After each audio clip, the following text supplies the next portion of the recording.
안녕하십니까? 안녕하세요. 예, 오늘은 따로 멘트를 준비를 못했습니다. 예, 근데 사회자가 아주 간단하지만 좋은 멘트를 해주었습니다.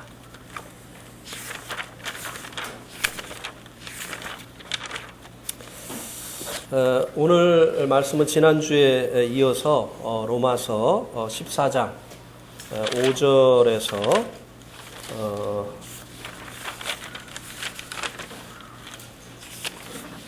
7절까지입니다. 로마서 14장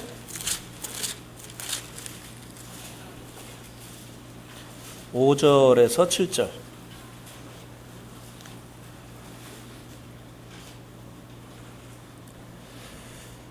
네. 우리 5절은 형제님들이 읽어주시고 6절은 자매님들, 7절은 같이 읽도록 하겠습니다. 5절 읽겠습니다. 시작. 어떤 사람은 이 날을 저날보다 낮게 여기고 어떤 사람은 모든 날을 같게 여기나니 각각 자기 마음으로 확정할지니라.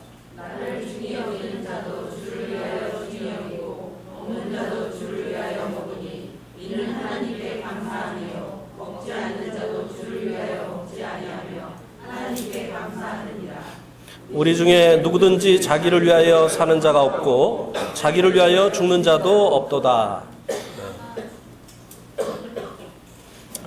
지난주에는 고기로 인한 성도들 간에 있는 문제에 대해서 말씀을 드렸습니다. 고기를 먹어도 되느냐, 먹으면 안 되느냐. 왜냐하면 이 당시에 고기는 대부분 우상 앞에 드려진 고기였기 때문에 그랬습니다. 그래서 주님 앞에 돌아오기 전에 이방 종교에 속해 있던 사람들이 이것은 우상의 것이기 때문에 이것을 먹으면 우리가 부정해진다 라는 생각을 가지고 고기를 먹지 않는 사람들이 있었고, 우상은 아무것도 아니다. 그렇기 때문에 이것은 우상 앞에 드려지지 않은 고기와 별반 차이가 없다. 하나님께서 주신 것을 알고 먹으면 된다 하는 이런 사람들이 교회 안에 이렇게 두 종류의 사람들이 있었던 것이죠.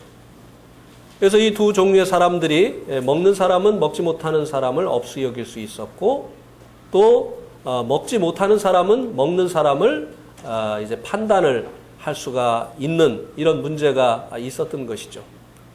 그래서 연약한 자를 이제 업수 여기지 말고 또 먹는 자를 판단하지 말라고 하는 그런 권면을 했습니다.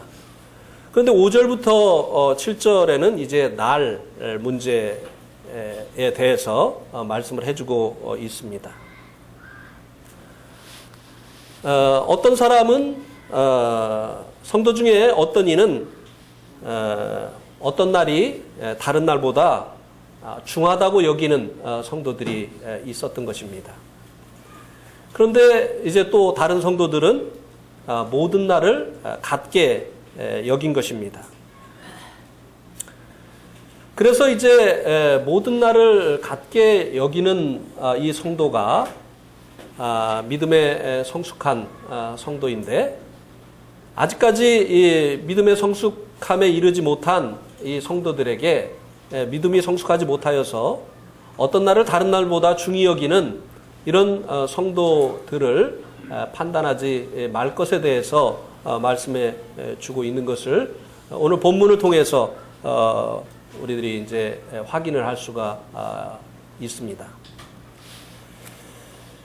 세상은요, 강한 사람들이 약한 사람들의 인권을 유린하고, 그리고 그들을 압제하고 그들에게서 이제 강제로 유익을 취하는 이와 같은 일들로 시끄럽고 그런 일을 당한 약한 사람들의 절규가 울려 퍼지고 있습니다.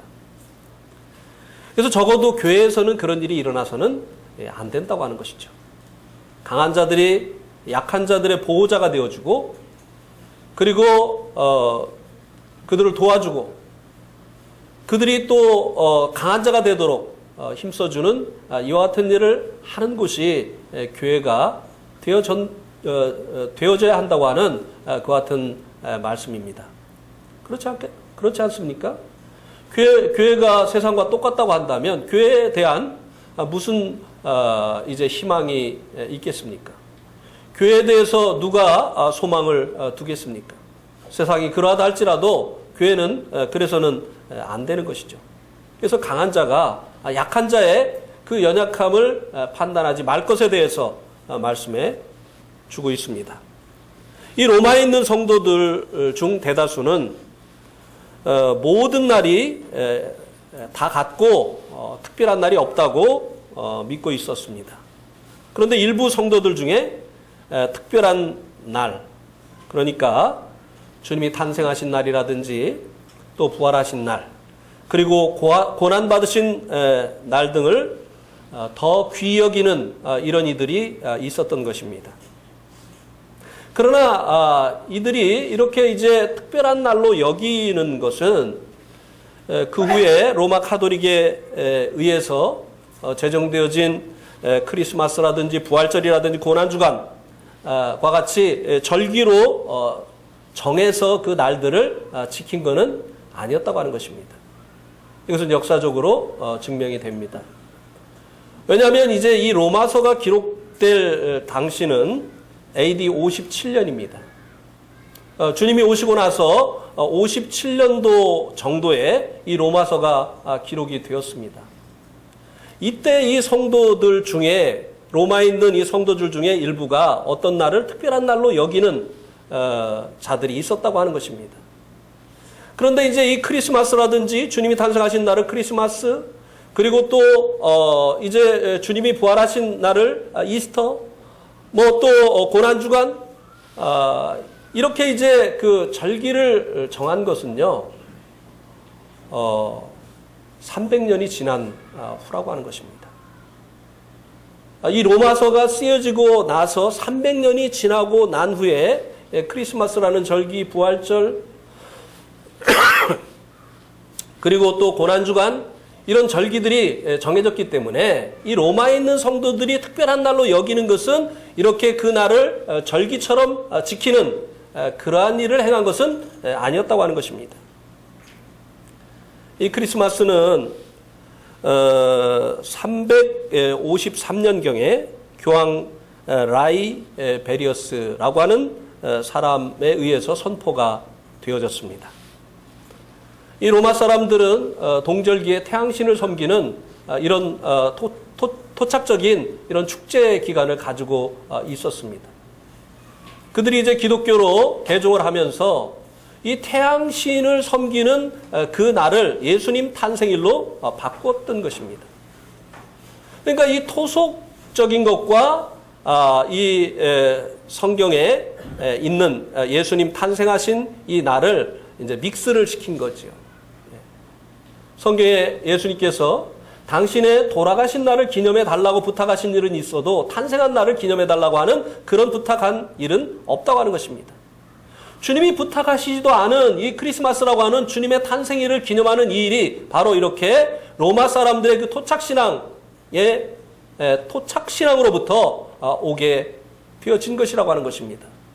무려 이 로마서가 기록되어진 지 약 300여 년이 지난 후에요. 그 다음에 이 부활절이라고 하는 이 부활절은요, 이 게르만 민족들의 봄 축제 기간을 오스터라고 명명을 했었는데요. 이 부활절 기간에 이 오스터라고 하는 이 축제 기간이 결국은 이스터라고 하는, 영어 발음으로 이스터라고 하는 뜻이 무엇인지 아무도 알지 못합니다. 단지 추정을 하는 것은 오스터라고 하는 이 게르만 민족의 이 봄 축제의 이 단어로부터 이스터라고 하는 말이 나왔을 것이다 라고 추정을 합니다. 그래서 이 게르만 민족의 이 봄 축제 기간 오스터가 바로 이스터, 부활절로 변형이 되어진 것입니다. 이것도 이제 니케아 회의에서 325년도에 선포가 되어진 것입니다. 전에는 없었던 것이죠. 왜냐하면 성경이 없기 때문에. 예수님께서 부활하신 날을 기념해달라고 하는 그런 부탁을 하신 일이 없기 때문에 초대교회로부터 300년 동안은 이런 절기가 없었다고 하는 것입니다. 예수님이 탄생한 날을 기념하는 절기도 없었고 예수님이 부활하신 날을 기념하는 절기도 없었다고 하는 것이죠. 고난주간도 마찬가지입니다. 다 로마 카톨릭에 만들어낸 작품에 불과하다고 하는 것이죠.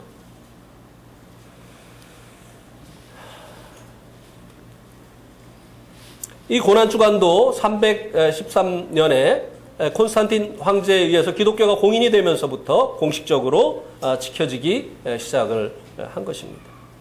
그래서 이 로마 성도들 중에 아직 믿음이 성장하지 못한 이런 성도들이 특별한 날로 여기는 이 날들은 로마 캐톨릭이 제정한 이런 그 절기들처럼 그 날들을 지킨 것은 아니었다고 하는 것입니다. 그들이 특정한 날들을 귀히 여기는 그 이유는 주님을 귀히 여기는 그 마음 때문이었다고 하는 것입니다. 자기들의 그 토속신앙과 이 성경을 섞어서 만들어낸 것이 아니라 그들은 순수하게 주님을 귀히 여겼기 때문에 주님이 탄생하신 날을 귀히 여겼던 것이고 주님이 부활하신 날을 귀히 여겼던 것이고 주님께서 고난받으신 날을 기리기를 원했었던 것이라고 하는 것입니다. 구약의 절기들을 지키는 것처럼 이것들을 변형시켜서 새로운 절기를 만들어내려는 시도를 한 것이 아니었다고 하는 것입니다. 또 옛 것과 새 것을 혼합을 시켜서 신앙적인 잘못을 행한 것이 아니었다고 하는 것입니다.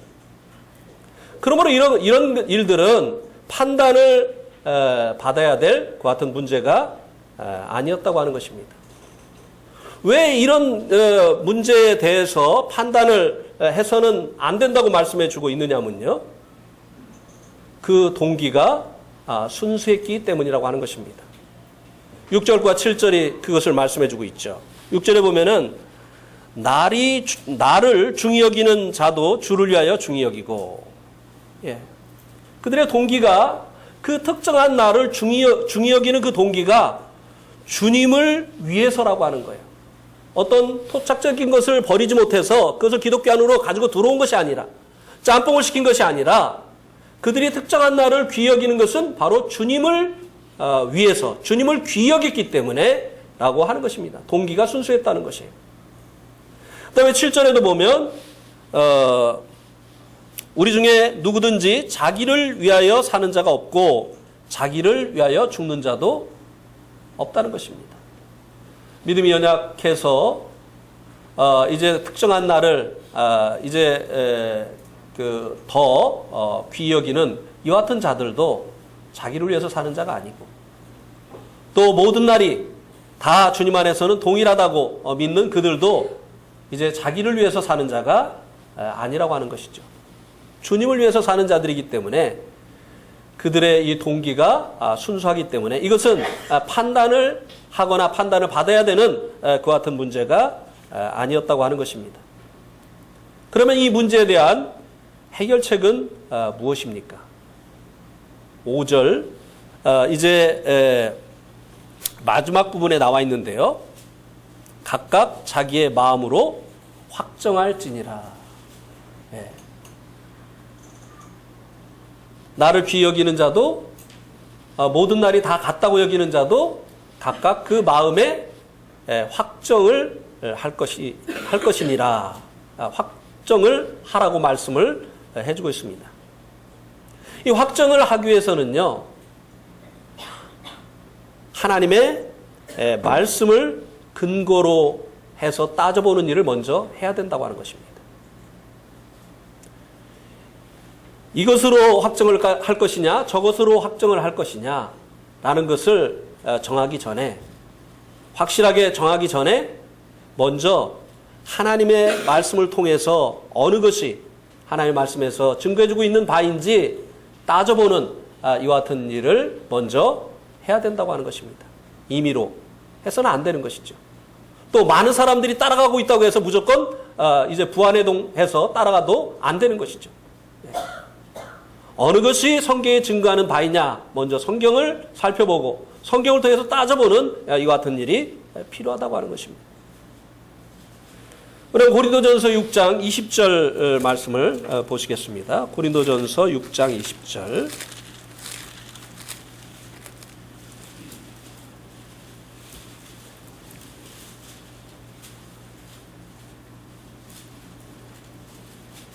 19절, 20절. 너희 몸은 너희가 하나님께로부터 받은 바 너희 가운데 계신 성령의 전인 줄을 알지 못하느냐. 너희는 너희 자신의 것이 아니라 값으로 산 것이 되었으니 그런즉 너희 몸으로 하나님께 영광을 돌리라. 너희의 몸은 이제 너희의 것이 아니라고 했습니다. 왜냐하면은 하나님께서 값으로 사셨기 때문에. 무엇인가를 값을 치르고 사면요, 그 값을 치른 사람 것이 되어지는 것입니다. 왜 우리들의 몸이 우리들의 것이 아니냐? 하나님께서 값을 치르고 우리의 몸을 사셨기 때문이라고 하는 것입니다. 몸뿐만이 아니죠. 우리들 전부를 하나님께서 아드님의 그 생명의 피로 값을 주시고 사셨다고 하는 것입니다. 그래서 우리들 자신은 주님의 것이죠. 구원받은 이후에 이제 우리들의 온 생애는 다 주님의 것이에요. 그렇기 때문에 우리에게 주어진 날들, 구원받은 이후에 우리에게 주어진 이 모든 날들은 다 주의 날이에요. 이제 우리를 위해서 살아야 되는 날들이 아닙니다. 주일날만 와서 우리가 이날은 주님의 날입니다. 그래서 우리가 이날만 주님께 드립니다 하고 나머지는 다 나를 위해서 내 마음대로 나의 영광을 위해서 살아야 되는 것이 아니라고 하는 것입니다. 주님께서 값주고 사셨기 때문에 주일날뿐만 아니라 우리의 모든 날들이 주님의 것이라고 하는 것입니다. 우리의 일생이 주님의 것이기 때문에, 주님이 값을 치르고 사셨기 때문에. 그래서 참으로 구원받은 성도들에게는요, 모든 날들이 주님의 날이기 때문에 더 큰 날도 없고 작은 날도 없는 것이죠. 모든 날이 다 동일한 주님의 날이라고 하는 것입니다. 그래서 이렇게 우리가 주일날 이제 쉬는 날이기 때문에, 또 주님이 부활하신 날이기 때문에 우리가 모여서 이렇게 주님 앞에 우리의 시간을 드리고 마음을 드리고 물질을 드리면서 하나님 앞에 예배를 드립니다. 주일날만 주님의 날이고 나머지는 그럼 우리의 날입니까? 잘못된 생각이죠. 나머지 날들은 이제 주님의 선하시고 기뻐하시고 온전한 뜻이 무엇인지 분별을 해서 우리의 몸을 하나님 기뻐하시는 거룩한 산제사로 드리는 날들이라고 하는 것입니다. 주일날은 공적인 예배를 드리고, 그리고 나머지 날들은 하나의 뜻 가운데서 우리의 몸을 주님 앞에 드리는 이제 삶의 제사를 드리는 이와 같은 주님의 동일한 날들이라고 하는 것입니다. 그래서 율법에 이날은 특정한 날이고 이 날은 큰 날이고 다른 날들은 이제 그렇지 않다라고 하는 것을 쫓아서 어느 날을 크게 여기고 어느 날을 작게 여기는 이와 같은 일들은 이제 지나간 일들이 되어 마땅하다고 하는 것입니다. 자, 골로새서 2장 16절을 한번 보시겠습니다.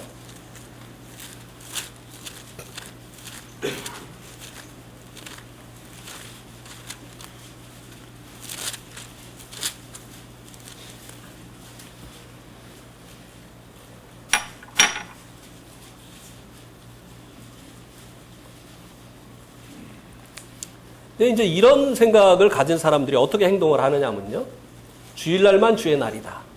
그래서 주일날만 주님 앞에 거룩하게 예배드리면 된다. 이런 생각을 가지고 있는 사람들이 어떻게 행동을 하느냐면요, 주일날만 긴 치마를 입고 다른 날은 짧은 치마를 입습니다. 네. 그렇죠? 네. 주일날은 교회 올 때 이제 목욕 재개를 하고 오고, 평일날은 술 마시고 노래하고 춤을 춥니다. 주일날은 성경을 이제 고이고이 싸가지고 이제 오고, 평일날은 전혀 성경을 들여다보지 않습니다. 주일날이 주님의 날이다. 다른 날은 상관없다. 어떤 날을, 이 특정한 날을 큰 날로 여기는 이와 같은 사람들이 이런 행태를 보인다고 하는 것입니다. 마치 불교 믿는 사람들과 같잖아요. 불교 믿는 사람들이 평상시에 부처님 생각하나요? 근데 4월 초파일만 되면 난리가 나죠. 4월 초파일 외에는 그가 불교 신자인지 아닌지 알 수가 없어요. 그리스도인들도 그럴 수 있다고 하는 것입니다. 주일날 외에는 그 사람이 정말 그리스도인인지 아닌지 알 수가 없어요. 주일날 교회 가는 거 빼놓으면 평상시에는 세상 사람들과 전혀 다를 바가 없는 그와 같은 삶을 살아가기 때문이라고 하는 것입니다. 자, 골로새서 2장 16절 말씀을 보시기 바랍니다. 같이 한번 읽겠습니다. 시작. 그러므로 먹고 마시는 것과 절기나 초하루나 안식일을 이유로 누구든지 너희를 비판하지 못하게 하라. 이 율법에서 말하고 있는 이런 절기나 초하루, 안식일 이런 것을 가지고 너희를 비판하지 못하게 하라고 하는 것입니다. 이것은 제가 이제 네팔에서 18년 동안 살지 않았습니까? 네팔에는 이제 그 네팔은 힌두가 이제 제일 큰 종교이기 때문에 힌두 종교를 따라서 많은 그 축제 기간이 있어요. 그런데 이제 자기들의 힌두 법을 따라서 축제를 하는데 그 축제 중에 시바라뜰이라고 하는 이제 이 축제 기간이 있는데요. 이 시바라뜰이라고 하는 이 날이 무슨 날이냐? 시바 신이 태어난 생일날입니다. 참 발음하기가 그래요. 이 신이 이제 태어난 날이 이제 시바라뜰인데 이 날은 어떤 풍습이 있느냐면요. 길거리에다가 애들이 줄을 매놔요. 양쪽에서 줄을 이렇게 붙들고 있습니다. 사람이 지나가든지 차가 지나가면. 돈을 안 주면 이 줄을 풀어주질 않아요. 우리는 힌두 신자도 아니고 우리는 그 힌두법을 따르지 않는 사람들인데 우리에게도 요구를 하는 거예요. 돈을 달래요. 그 돈을 주면 뭐라 하느냐? 저녁에 마약 사가지고 불을 펴놓고 마약 먹으면서 노는 거예요. 결국 돈 주면 뭐 하는 것이냐면 그 사람들 마약 사먹고 놀으라고 하는 거거든요. 절대 주지 않죠. 그래 막 난리를 칩니다. 한국 사람을 네팔법으로, 그리스도인을 힌두법으로 비판을 하는 것과 그리스도 안에 있는 사람을 율법으로 비판을 하는 것과 다를 바가 없다고 하는 것이에요. 그리스도인들에게는 우리 주님께서 율법의 이런 절기를 지키라든지 안식일을 지키라고 하는 이런 명령을 주시지 않았다고 하는 것입니다. 그런데 이런 것들을 가지고 그리스도인들을 비판을 하는 것은 그 비판이 잘못된 것이라고 하는 것이죠. 어떤 날을 특정한 날로, 어떤 날을 이제 다른 날과 다른 날로 정해놓고 왜 그것을 하지 않느냐? 주님이 그것에 대해서 말씀하신 일이 없는데도 불구하고 그렇게 하지 말라고 하는 것이죠. 왜 이런 그 율법에서 말하고 있는 절기들, 그리고 또 월삭, 그리고 또 이런 안식일을 가지고 주님 안에 있는 성도들을 비판을 하면 안 되느냐면요. 로마서 7장 6절을 보겠습니다. 로마서 7장 6절.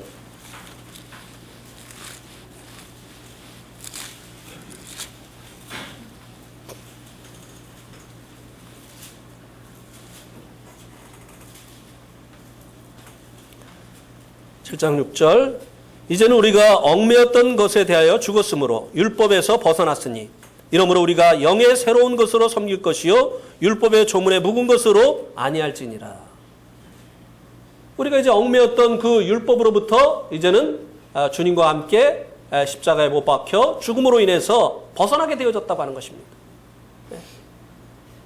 그러니까 이제는 이 율법이 아니라 영의 새로운 것으로 주님을 섬기라고 하고 있습니다.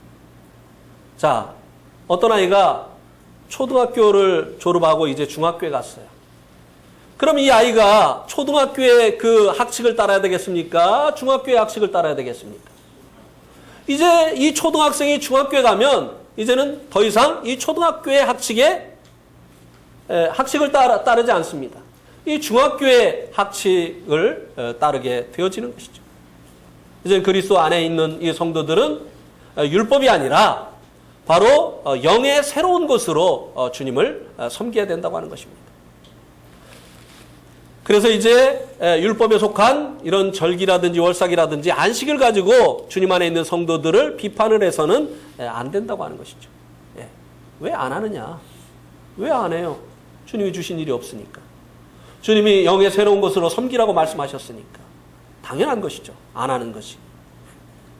왜 한국 사람에게 이 시바라떼리를 안 지키느냐? 왜 돈을 안 주느냐? 시비해서는 안 되는 것이죠. 자기들의 절기 속에 그 신도가 아닌 우리들을 왜 집어넣으려고 해요? 안 되는 것이잖아요. 자, 또 히브리서 10장을 보시기 바랍니다.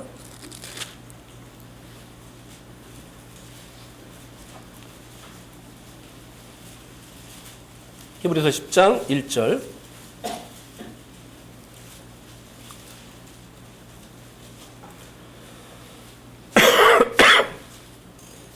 율법은 장차 올 좋은 일의 그림자일 뿐이요 참 형상이 아니므로 해마다 늘 드리는 같은 제사로는 나오는 자들을 언제나 온전하게 할 수 없느니라.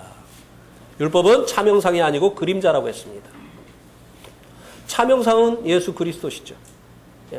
율법에서 드려지는 이 제사의 그 제물, 이것은 오실 예수 그리스도에 대한 이제 하나의 모델이었죠. 그림자라고 하는 말이 이제 모델이라고 하는 말과 같지 않습니까? 자, 지금도요, 아파트를 짓기 전에 이런 아파트가 지어진다는 것을 알려주기 위해서 모델하우스를 짓습니다. 그죠? 그런데 진짜 이 아파트에 사람들이 들어가고 나면 모델하우스는 이제 소용이 없게 돼요. 진짜 아파트에 들어간 사람이 모델하우스에 가서 살려고 하는 사람이 없어요. 이것은 더 이상 필요가 없는 거예요. 이런 아파트가 지어진다는 것을 보여주는 역할을 한 것이기 때문에 아파트가 지어지고 그리고 그 안에 사람들이 들어가서 살면 이것의 역할은 끝난 것이에요. 이와 같은 것이라는 것이죠. 그리스도 안에서는 이제 모든 날들이 다 주님의 날이고 우리가 이제 주님의 뜻을 쫓아서 살아야 되는 그 같은 날이죠. 주일날만 주님의 날이고 어떤 특정한 날만 귀한 날이고 다른 날들은 우리의 마음대로 살아도 되는 그런 것이 아니라고 하는 것입니다.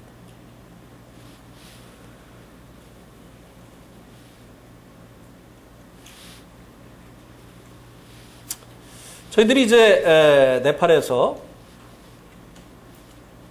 복음을 전해서 이제 영혼들을 얻고 교회를 세워서 교회의 이름을 크리스찬 어셈블리라고 이름을 붙였습니다. 그래서 이제 카트만두 크리스찬 어셈블리, 그 다음에 럴리쿨 크리스찬 어셈블리, 그 다음에 마체가운 크리스찬 어셈블리, 이렇게 이제 교회들이 마체가운 어셈블리라고 안 붙인 것 같아요. 교회 처치라고 붙인 것 같아요. 이렇게 이제 약간 이제 그 다른 이름을 이제 붙이더라고요. 그러더니 나중에 이제 껍번이 이제 이렇게 생기더니 어느 날 가스펠 홀 이렇게 또 이제 이름이 또 붙여지더라고요.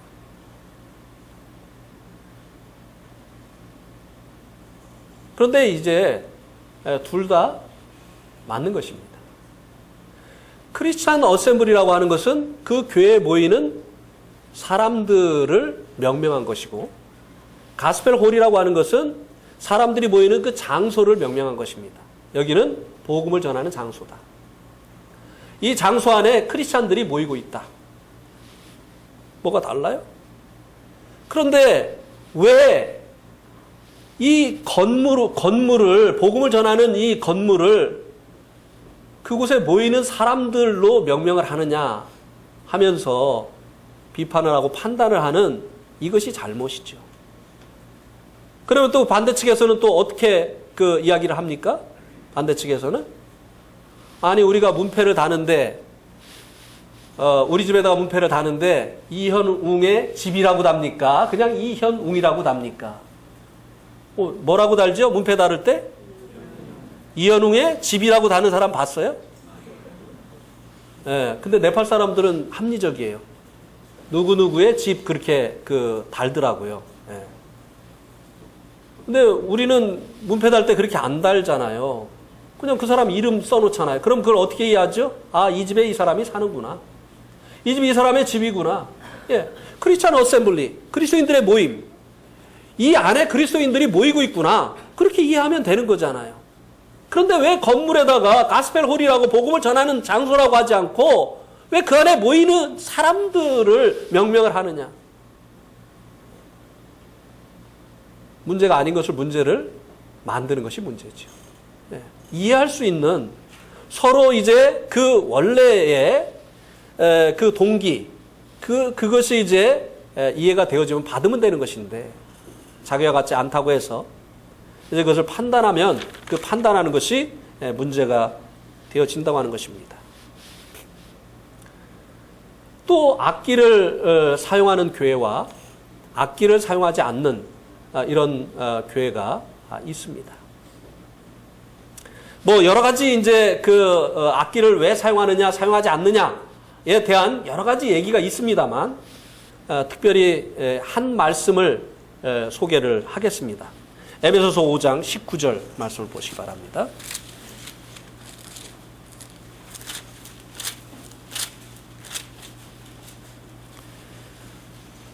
에베소서 5장 19절.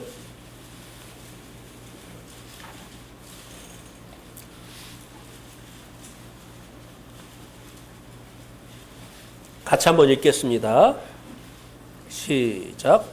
시와 찬송과 신령한 노래들로 서로 화답하며 너희의 마음으로 주께 노래하며 찬송하며. 자, 악기를 사용하는 분들은요, 비록 신약에 구약처럼 비파와 수금으로 노래하라 이렇게 하면서 노래를 할 때 악기를 사용하라는 직접적인 말이 없지만, 여기에 나와 있는 노래하며 찬송하며 라고 하는 이 헬라어 원어가 악기를 사용해서 찬송하고 노래하는 것을 담고 있다, 이렇게 분별을 합니다. 노래하며가 아돈테스, 헬라어의 아돈테스라고 하고, 찬송하고가 팔라론테스라고 하는데, 이 헬라어의 이 그 의미 속에 악기와 함께 노래한다라고 하는 의미가 담겨 있다고 그렇게 이야기를 합니다. 그래서 굳이 그 악기를 사용해서 구약처럼 노래하라고 하는 직접적인 말씀이 없어도 이미 신약교회는 악기를 사용하고 있었다, 이렇게 이제 이야기를 합니다. 그런데 악기를 사용하지 않는 이런 측에서는요, 여기 보면 시와 찬송과 신령한 노래들로 서로 화답하며 무엇으로? 너희 마음으로 주께 노래하며 찬송하라고 했지 않느냐. 구약시대 때는 비파와 수금으로 라고 했는데, 신약시대 때는 악기로가 아니라 마음으로, 영어에 보면 with 라고 되어 있는데요, 구약시대 때는 이 찬송을 할 때 뭐 뮤직 인스트루먼트, 그러니까 이제 악기와 함께 노래를 하라 이렇게 되어 있는데, 여기는 그냥 with heart, 너희의 마음으로 찬송을 하라고 그렇게 되어 있다는 것이. 구약에는 무엇으로 하라고 되어 있지만 신약에는 마음으로 하라고 여기 말씀해주고 있지 않느냐. 그래서 실제적으로요, 한번 시편 33편 2절을 한번 보겠습니다.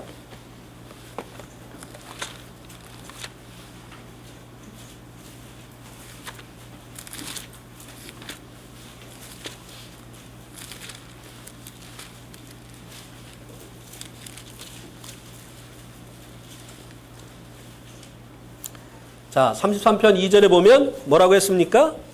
수금으로, 마음으로라고 안 하고, 여기 구약에 보면 수금으로 여호와께 감사하고 10줄 비파로 찬송할 것이다, 이렇게 이제 말씀해 주고 있죠. 예. 악기를 지목해 주면서, 이제 그것들로 하나님을 찬송하라, 이렇게 말씀해 주고 있어요. 한 군데 더 찾아봅시다. 71편 22절. 71편 22절.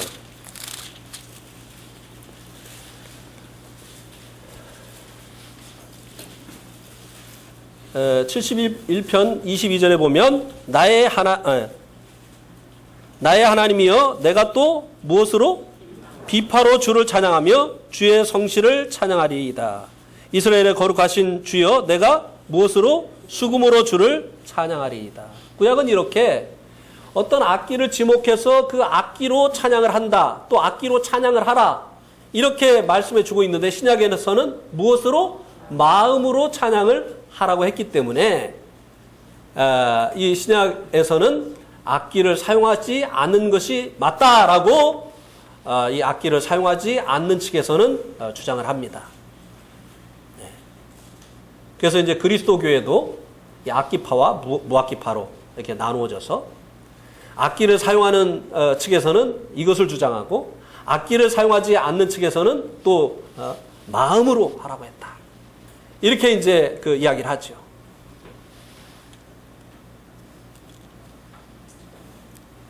그러면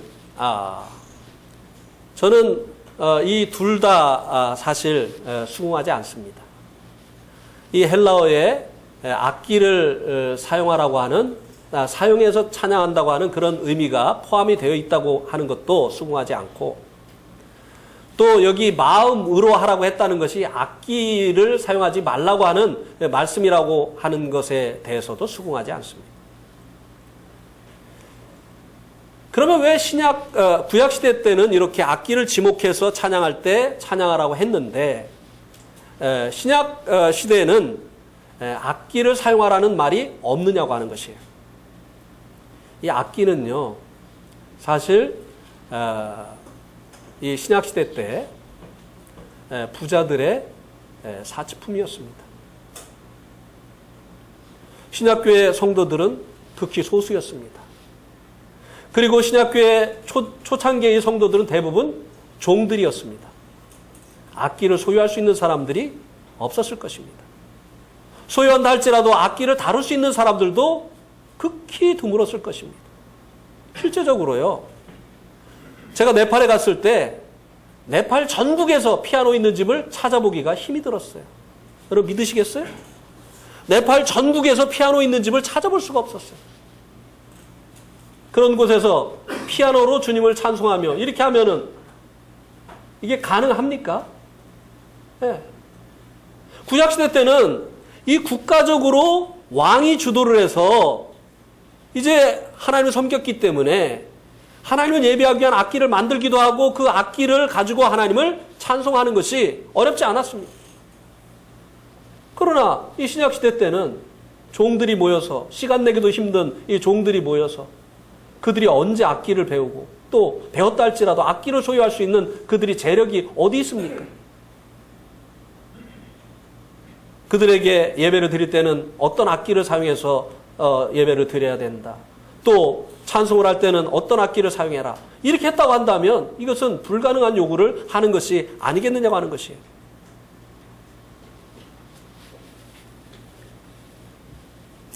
이 악기는요, 몸과 같다고 저는 분별을 합니다. 몸, 우리의 몸. 자, 로마서 6장 13절을 보시기 바랍니다.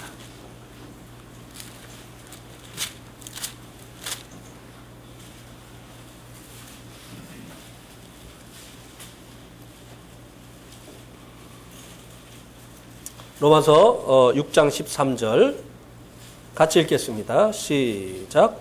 또한 너희 지체를 불의의 무기로 죄에게 내주지 말고 오직 너희 자신을 죽은 자 가운데서 다시 살아나신 자 같이 하나님께 드리며 너희 지체를 의의 무기로 하나님께 드리라. 여기 지체가 무엇입니까? 몸이죠. 우리의 몸을 불의의 무기로 죄에게 내어주지 말고 하나님께 드려서 의의 무기로 하나님께 드리도록 하라고 말씀해주고 있죠. 이 말은 무슨 말입니까? 우리의 몸은요, 악하지도 선하지도 않다는 거예요. 몸 자체는 악하지도 선하지도 않다고 하는 것입니다. 그래서 이 몸을 죄에게 드리면 불의의 병기가 되어지고 하나님께 드리면 의의 병기가 되어질 뿐이라고 하는 것입니다. 몸은 선하지도 악하지도 않기 때문에 몸을 어디에게 드리느냐, 이 몸을 무엇을 위해서 사용하느냐에 따라서 그 성능이 결정이 되어지는 것이다 이 말입니다.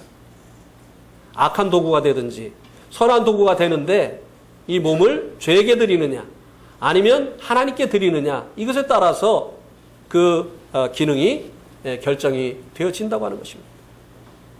악기도 마찬가지예요. 악기 자체는 선하지도 악하지도 않죠. 이제 그분들이 이제 그렇게 사용하시지 않는 분들이 이제 그렇게 주장을 합니다. 악기는, 구약의 악기는 하나님을 찬송하기 위해서 만들었다. 근데 이 신약 시대에는 사람들이 사람의 즐거움을 위해서 사용을 하기 때문에 이 악기를 사용하면 안 된다라고 하는 주장도 합니다. 천만에요. 이방 종교에서도 악기를 사용해서 이방신을 섬겼습니다. 악기가 꼭 하나님을 위해서만 사용되지 않았다고 하는 것입니다. 예. 우리 한번 다니엘서 3장 5절을 보시기 바랍니다. 다니엘서 3장 5절.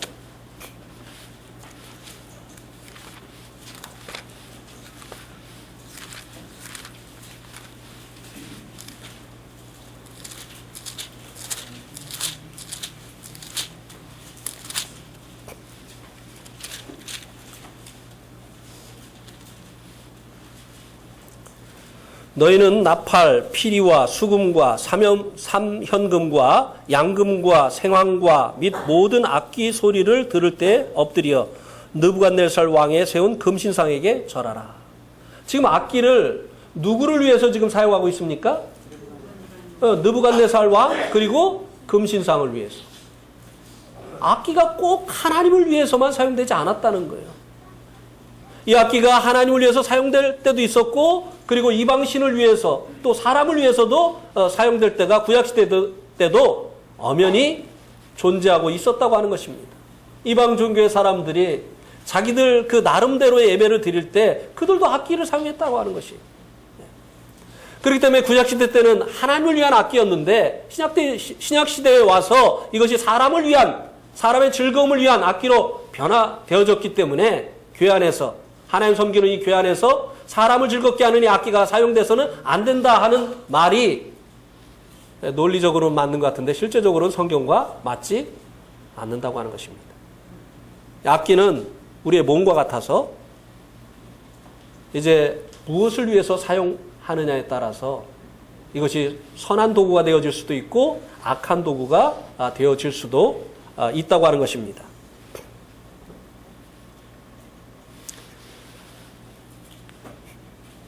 그러나 어쨌든 이제 이 악기를 사용하는 분들도 그것을 통해서 하나님을 찬양하기 위함이고, 또 악기를 사용하지 않는 이런 분들도 하나님의 말씀에 그러하다고 분별을 하기 때문에 하나님의 말씀대로 하나님 섬기기 위해서 그렇게 하는 것이기 때문에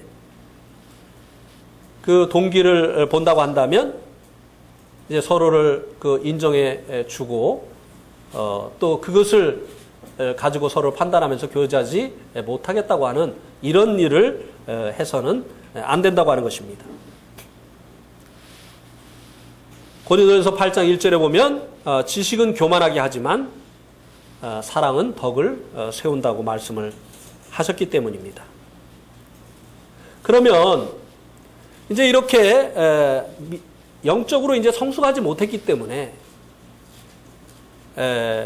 아직 이제 분별이 부족하여서 어떤 날들을 더 귀히 여기고 모든 날들이 같지 않다고 생각하는 이런 성도들을 판단하지 않고 받아줘야 된다고 한다면, 진리를 깨닫고 난 후에 이것이 이제 진리가 아니라고 분별을 해서 버린 것들을 다시 세우려고 하는 이런 이들에 대해서는 어떠한 자세를 취해야 하느냐고 하는 것입니다.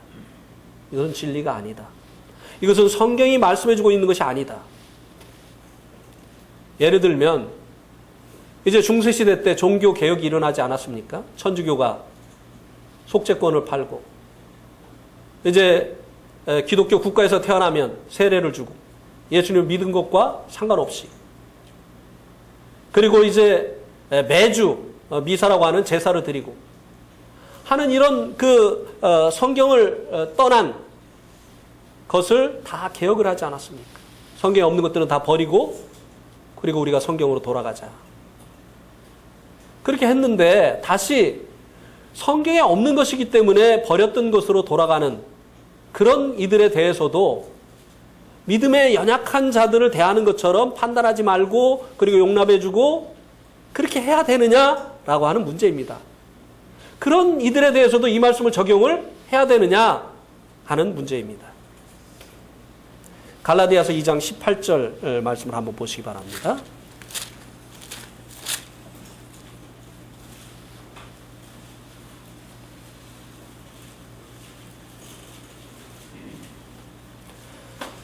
갈라디아서 2장 18절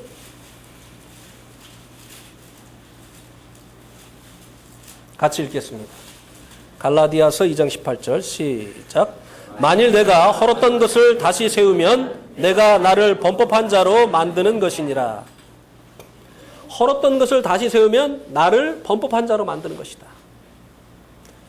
헐었던 게 무엇인가 하면요, 율법이에요. 이 헐었던 그 율법을 다시 그리스도인들에게 들이대면 그리스도인들이 다 범법자가 되어지는 것이 아니냐고 하는 것이에요.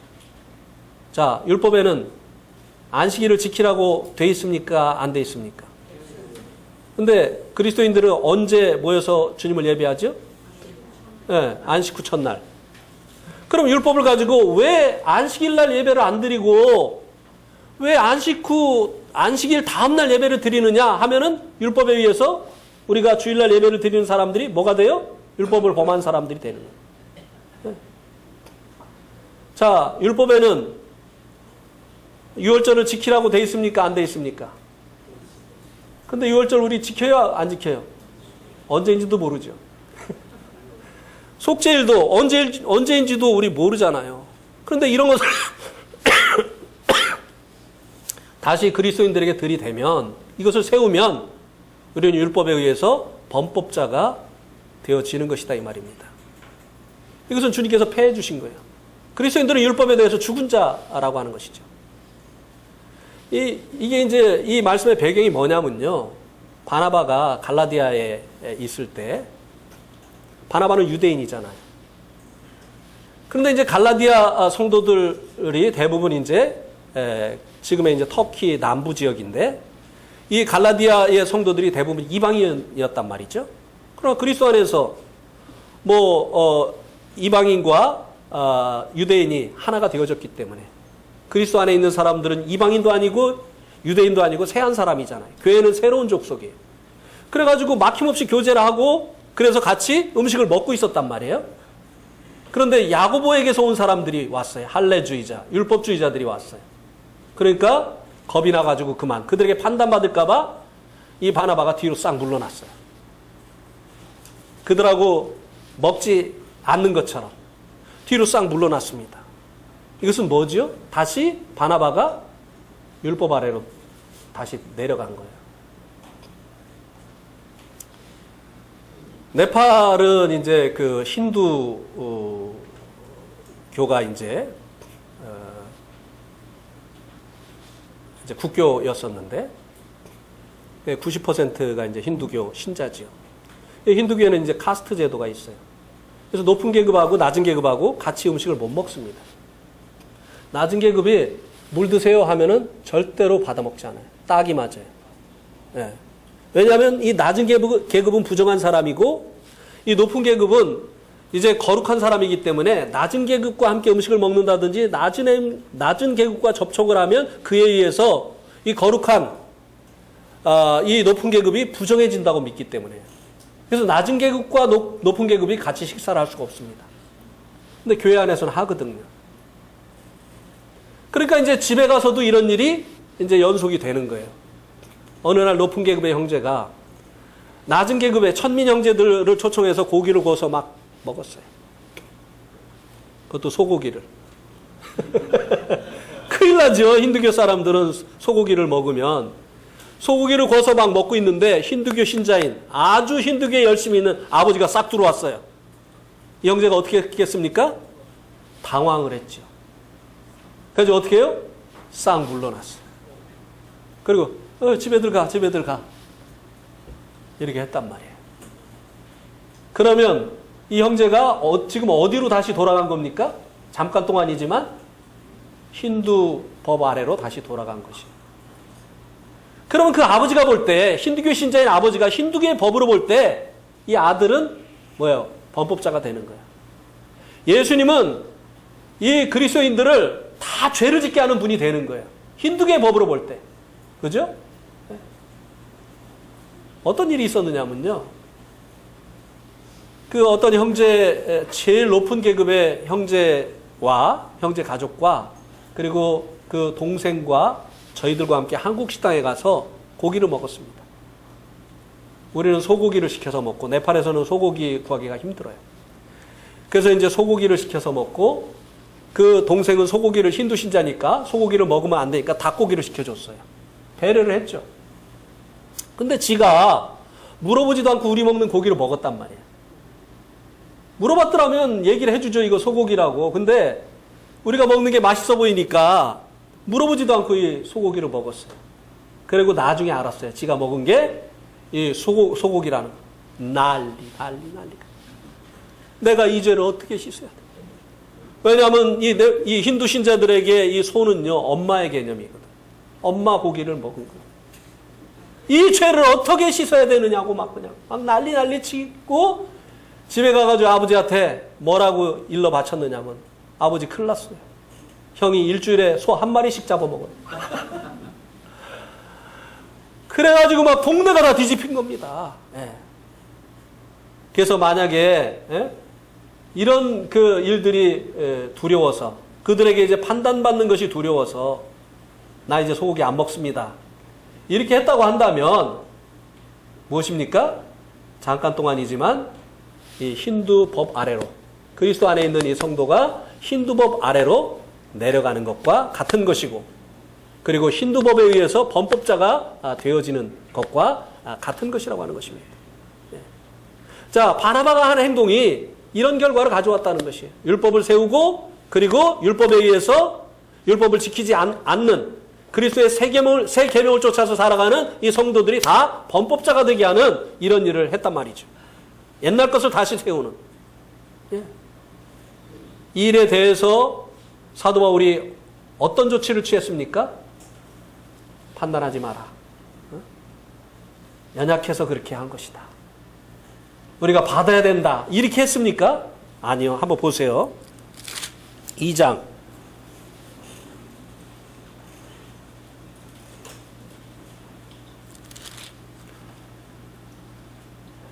11절 같이 한번 읽겠습니다. 시작. 게바가 안디옥에 이르렀을 때에 책망받을 일이 있기로 내가 그를 대면하여 뭐를 했다고요? 판단하지 말라고 했어요? 아니요. 사도 바울이 나서서 책망을 했습니다. 왜 그럴까요? 왜 사도 바울이 이 연약한 그 잠시 연약해져서 이렇게 행동을 한 이 바나바를 이제 판단하지 말라고 하고 기다려주라고 하고 받으라고 하지 않고 왜 책망을 했을까요?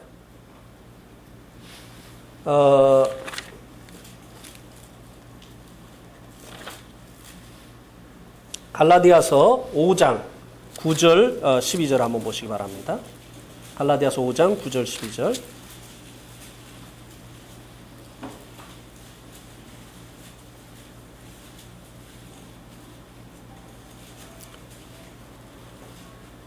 같이 또 읽겠습니다. 9절만 같이 읽겠습니다. 시작. 적은 누룩이 온 덩이에 퍼지느니라.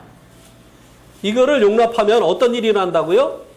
이것이 누룩과 같이 온 덩이에 퍼져가지고 사람들이 다 다시 율법 아래로 돌아가는, 율법을 세우는 이런 일들이 교회 안에서 일어나게 된다고 하는 것입니다. 그래서 책망을 한 것이에요. 네. 그러니까 전에 우리가 진리를 알고 버렸던 것들을 다시 세우는 이런 이들에 대해서는 우리가 앞에서 연약한 자들을 판단하지 말고 받아야 될 것에 대한 이 말씀을 적용해서는 안 된다고 하는 것입니다. 12절에서는 뭐라고 얘기해 주고 있습니까? 너희를 어지럽게 하는 자들을 스스로 베어버리기를 원하노라. 이 말이 뭐죠? 쫓아내라는 것이에요. 이 누룩과 같은 이런 잘못된 이 교훈으로 성도들을 옛날로 돌아가게 하는 여하튼 이들을 교회 안에서 발을 붙이지 못하도록 하라고 말씀해 주고 있는 것입니다. 예.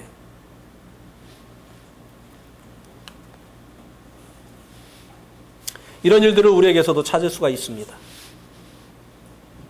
우리 가운데 많은 분들이 교파 교회에서 신앙생활을 한 경험을 가지고 있습니다. 그러나 복음을 듣고 진리를 깨달은 후에 우리가 성경 진리와 일치하지 않는 것들은 우리가 과감하게 다 버렸습니다. 제가 처음 구원받고 모임생활을 시작한 이 교회는 처음에 그 교회 이름이 새생명교회였었어요. 그리고 그 다음에는 우리가 성경대로 하자 그래서 서울 성석교회로 이름을 바꿨습니다. 그리고 나중에 교회는 하나님의 교회만 있고 오직 그 교회 명칭은 지역의 이름을 따를 뿐이라고 하는 사실을 깨닫고 관악에 우리들이 있었기 때문에 관악교회로 이름을 바꿨습니다. 그리고 이제 함께 모이다가 어느 날 목회하시는 박희본 목사님께서 계시록의 7교회에 대해서 말씀을 전하셨어요. 몇 번에 걸쳐서 계시록 7교회에 대해서 가르치셨어요. 그리고 나서 우리가 추구하는 교회는 빌라델피아 형제사랑 빌라델피아 교회다. 이렇게 이제 말씀을 전하시고 나서 이 성직제도는 하나님께서 미워하시는 니골라당의 행위다. 성경은 성직제도, 이 성직자와 평신도를 나누는 것을 구약시대 때는 말씀해주고 있지만 신약에서는 이것을 말씀해주고 있지 않다. 그렇게 하면서 이제 이분이 더 이상 나를 목사라고 부르지 마라. 이렇게 얘기를 했어요. 야, 제가 사회를 보는데 얼마나 어려워요. 지금까지 목사님이라고 부르던 분을 이제는 목사님이라고 부르지 말고 형제라고 부르라고 하는데 얼마나 어려워요. 안 나와요. 박희본 형제님이 안 나와. 이게 지금은 너무나 자연스럽지만 그래가지고 우리 관악교회의 사역자이시며 또 장로이시며 개척자이시고 뭐 한참 막 그냥 앞에 형용사를 붙인 다음에 나중에 조그만 소리로 박희본 형제님이 나오셔서 말씀을 전하시겠습니다. 이렇게 했단 말이에요. 그때 막 김광수 형제님은 목사 안수를 받았을 때예요.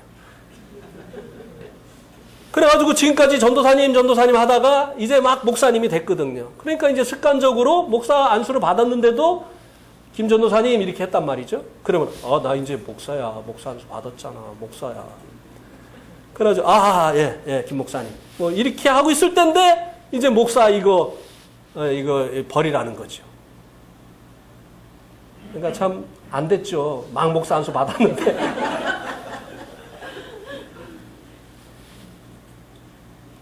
네, 지금은 이제 너무나 자연스럽죠. 주님도 우리를 형제라 부르기를 부끄러워하지 아니하셨는데 우리가 그리스도 안에서 하나님의 한 자녀가 되어졌는데 형제 자매라고 부르는 것보다 더 좋은 호칭이 어디 있습니까?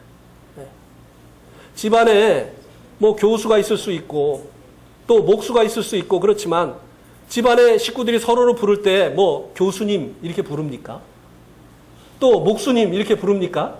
우리 고영님 집에 가면은 고목수 왔어 이렇게 뭐 형이 그렇게 부릅니까? 네, 그렇게 부르지 않죠. 네. 그 직분은 호칭이 아니죠. 우리는 그리스도 안에서 다 이제 형제와 자매가 되어졌기 때문에 하나님의 이제 가족이 되어졌기 때문에 그렇게 부르는 것이 마땅한 것이죠. 그다음에 어느 날 한 형제가 서로 사랑하라 워치만리가 쓴 그 서로 사랑하라고 하는 책에 너울에 관한 부분을 복사해 와서 일꾼들에게 나누어 줬어요. 저는 사실요, 이제 주님을 만나기 전에 성경을 6번 통독을 했습니다. 그래서 고린도전서 11장을 읽을 때마다 왜일까라는 생각을 많이 했어요. 고린도전서 11장에 여자들은 너울을 써야 된다고 말씀해 주고 있는데 왜 우리 교회는 안 쓸까? 저는 그때 장로교회에 있었기 때문에 왜 우리 교회는 안 쓸까? 이 부분은 천주교가 맞는 것 같다. 왜 성경을 쓰라고 했는데 우리 교회는 안 쓸까? 뭔가 이유가 있겠지. 이유 없이 안 쓸 리는 없어. 이렇게 하고 넘어갔다가 또 그 부분을 읽을 때는 여기 쓰라고 했는데 이건 틀림없이 쓰라고 하는 말인데 왜 안 쓸까? 그런데 그 서로 사랑하라에 나와 있는 너울에 관한 이 글을 읽고 나니까 이거는 써야 되는 거예요. 이게 단순히 어떤 교회 형식이 아니라 여기에 놀라운 하나님의 뜻이 숨겨져 있다고 하는 이 사실을 깨닫고 나니까 저뿐만 아니라 이것을 읽은 형제들이 다 우리 너울 씁시다. 우리가 하나님의 말씀으로 하나님 앞에서 심판받을 건데 하나님의 말씀대로 합시다. 그때까지 너울을 안 쓰고 있었거든요. 그래서 너울을 씁시다. 그래가지고 너울을 썼어요. 그랬더니 반대하는 사람들이 일어났습니다.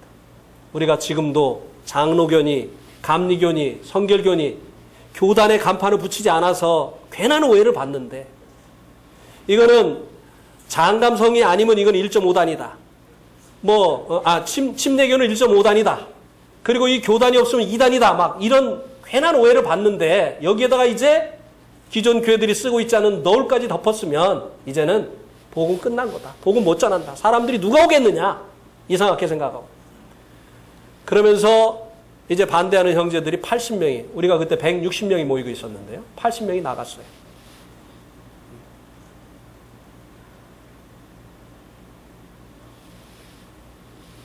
그들이 나가면서 한 말이 뭔지 아세요? 이제 관악교회 끝났다. 천만에요. 끝나지 않았어요. 6개월이 지나지 않아서 나간 그 성도의 수가 다 채워졌습니다. 하나님의 일은 하나님이 하시더라고요. 누구를 통해서? 순종하는 자들을 통해서. 위대하고 놀라운 사람들을 통해서가 아니라 하나님께서는 자신에게 순종하는 자들을 통해서 친히 역사하시고 일하시더라 이 말입니다. 그 다음에 이제 1988년으로 기억을 하는데요. 용인에 있는 정화 패밀리 콘도에서 모임을 처음 만나서 모임과 함께 유스 바이블 캠프를 우리 온 관악교회가 참석을 해서 같이 캠프를 했습니다. 근데 금요일 날인데 예배를 드린다는 거예요. 아니 금요일 날 무슨 예배를 드려? 그래가지고 이제 가서 보니까 둥그렇게 이렇게 앉아가지고 뭐 다 성경을 이렇게 보고 있어요. 그래서 제가 속으로 되게 티내네. 성경은 집에서 좀 보지. 이렇게 판단을 하고 있는데 시간이 되니까 한 사람이 일어나가지고 감사하시겠습니다. 그러더니 뭐 감사하다고 막 해요. 그래가지고 준비기도 하나 보다 이렇게 이제 생각을 했어요. 그때 두 번째 또 일어나가지고 또 뭐 감사하다고 막 그래요. 준비기도를 좀 오래 하네. 근데 막 이렇게 하는데 네 번째 이제 이수원 그 미국 선교사 형제님이 일어나가지고 시편 23편을 읽고 감사하시겠습니다. 그러더니 막 하는데 이게 바로 예배구나. 그때 예배가 깨달아진 거예요. 나는 예배 시간에도 예배는 하나님께 드리는 시간인데 예배 시간에도 하나님께 말씀 받고 은혜 받으려고 하고 있는데 이들은 정말 하나님 앞에 찬송과 감사로 하나님 앞에 예배를 드리고 있구나. 그분이 받으셔야 되는 예배를 드리고 있구나. 하나님께서 예배하는 자를 찾으신다고 했는데 우리는 그동안 얼마나 예배를 드리지 않고 있었는가. 눈물이 나더라. 그래서 돌아와서 이제 물론 만찬을 행하고 있었습니다. 그 전에 만찬을 행하고 있었어요. 그러나 이 찬송과 감사로 드리는 이 예배는 없었죠.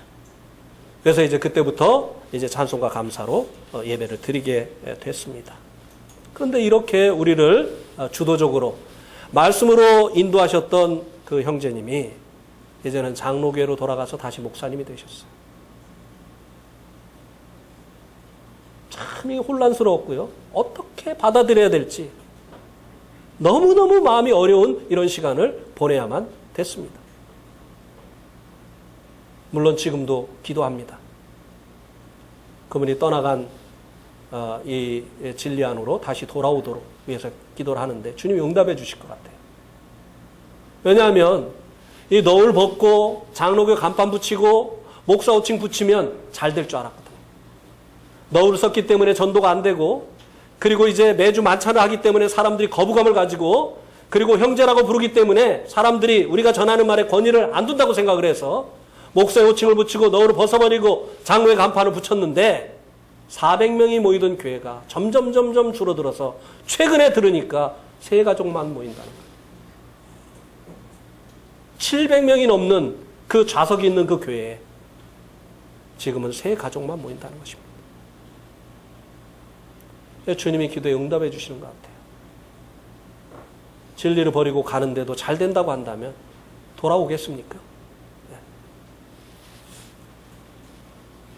외식한 바나바를 사도 바울이 책망한 것처럼 진리를 깨닫고 버렸던 것을 다시 취하는 것은 마치 개가 토하였던 것을 다시 취하는 것과 같은 일이기 때문에 이것은 경계하고 때로는 그와 같은 일을 행하는 자들은 이제 판단을 받고 책망을 들어야 마땅하다고 하는 것입니다. 한 가지만 더 말씀을 드리고 말씀을 마치겠습니다. 옛날에 이제 이 말씀에 대한 분별이 약할 때의 일인데요. 어느 모임에서는요, 성도들이 모이면 포도주를 나눠서 마시면서 교제를 하는 이런 경우가 있었습니다. 저도 그 교회 집회를 한번 갔는데 가정집에 갔더니 포도주를 막 꺼내가지고 막 마시는 거예요. 그 분위기상 거절하기가 힘들더라고요. 근데 믿음에 연약한 형제가 그런 분위기 속에 가면 그거 거절할 수 있겠습니까? 이게 자유라고 얘기를 하는데. 우리 이제 자유하잖아. 우리 어떤 법에 매이지 않았잖아. 이렇게 하면서 모두가 주님 안에서 자유를 누린다고 하면서 한 잔씩 하는데 이제 막 구원받은 형제가 그거 양심에 꺼리 끼는데 거절할 수 있겠습니까? 양심에 꺼리 끼는데도 불구하고 그것을 마시면 그 다음부터 어떻게 됩니까? 담대해지는 거예요. 해서는 안 될 일들을 하면서 이것을 자유를 누리는 것이라고 하면서 그 신앙이 엉망이 되어지는 그런 결과가 일어나게 되어지는 것이죠. 우리가 주님 안에 와서 이것은 버려야 되는 것이라고 하는 것을 버렸는데 잘못된 분별로 인해서 다시 취하는 것. 이것은 경계해야 될 일이고 이것은 이제 책망을 받아야 되는 것이라고 하는 것입니다. 이것은 누룩과 같은 것이 교회를 어지럽게 하는 것이고 교회를 세속화시키는 그와 같은 일이라고 하는 것입니다. 오늘 말씀 여기까지입니다.